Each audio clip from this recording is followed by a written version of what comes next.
A few weeks ago I found one of my dream cars, abandoned outside an industrial unit. It had been there for 30 years and things weren't looking good. But it used to look like this. I knew I had to have it and try and bring it back to its former glory. But that would be easier said than done. The years of being abandoned had really taken its toll. The engine was seized solid, but we managed to get it running. And then we got it driving. Then we 3D scanned the whole car in hopes to recreate some of the missing body panels. But then the bad news came. The engine had to come out because we lost almost all compression. And then found internal damage to the bores. While I was figuring out those problems, I started sanding down the car. 40 years of paint. It was crazy.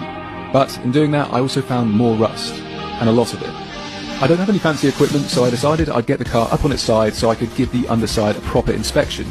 And it wasn't good. It was clear at this point the body had to come off, which is a big job. But if this car is ever going to be safe, it's something we have to do. Though we all know what we're going to find underneath that body is likely worse than any of the rust we've seen so far. So this should be interesting. Okay, so the day is finally upon us. We need to take the body off the chassis. That's the only way we can truly know the extent of the rust and repair it properly. But taking the body off the chassis is easier said than done. There are many very rusty seized-on bolts. But I've got a special tool for that.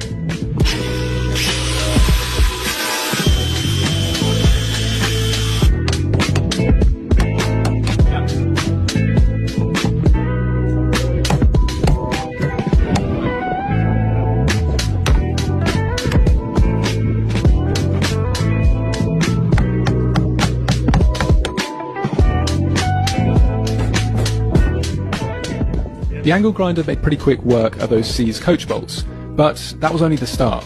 Remember, this thing was built in the 1970s, when expanding foam and screwed up pieces of newspaper were pretty commonplace in holding a car together. And with almost all of the coach bolts out, the body and the chassis were still firmly one piece. So, what wonders were holding this thing together?